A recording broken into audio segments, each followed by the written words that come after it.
ہر قسم کے روحانی جسمانی مسائل اور وظائف کے لیے صاحبزادہ سید عطا الرحمن شاہ صاحب کی یوٹیوب چینل کو سبسکرائب کریں۔ السلام علیکم ورحمۃ اللہ وبرکاتہ۔ کل حشر کے میدان میں 3 قسم کے لوگوں کو بہت زیادہ افسوس اور حسرت ہوگی۔ ان میں سے ایک وہ سردار ہے،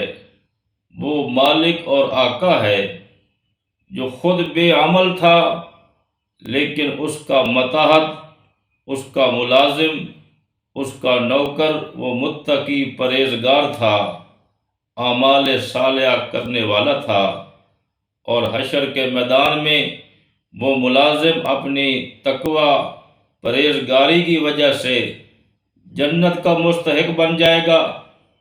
اور اس کے برعکس جو اس کا مالک اور سردار تھا وہ اپنی بدعمالیوں کی وجہ سے جہنم میں جائے گا، تو اس وقت اس مالک کو بھی بڑا افسوس ہوگا۔ دوسرا نمبر وہ شخص جس نے ساری زندگی اپنے مال کو جمع کیا، دھوکے اور فراڈ سے، جھوٹ بول کر، صدقات و خیرات کو روک کر اس نے اپنا مال جمع کیا، رب کے راستے میں خرچ نہیں کیا، لیکن اس کے مرنے کے بعد اس کے ورثاء نے وہی جمع شدہ مال رب کے راستے میں خیرات کرنا شروع کر دیا، اور کل میدان حشر میں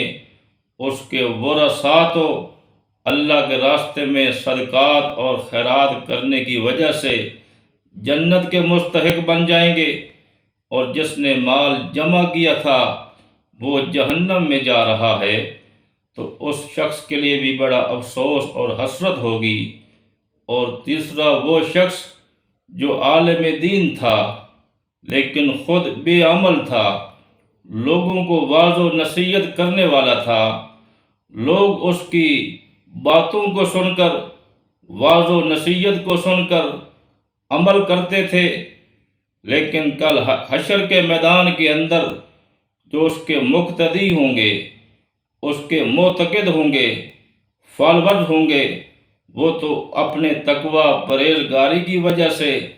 جنت کے مستحق بن جائیں گے، اور خود وہ عالم دین جو بے عمل تھا وہ جہنم کے اندر جائے گا، تو اس دن اس عالم دین کے لیے بھی بڑا حسرت اور افسوس کا مقام ہوگا۔ اس لیے ہمیں چاہیے کہ ہم اللہ تعالیٰ کے پورے دین پر عمل کرنے والے ہو جائیں، تاکہ اللہ دنیا کے اندر بھی اپنی رضا نصیب فرمائے، اور حشر کے میدان کے اندر بھی اللہ کامیابی نصیب فرمائے۔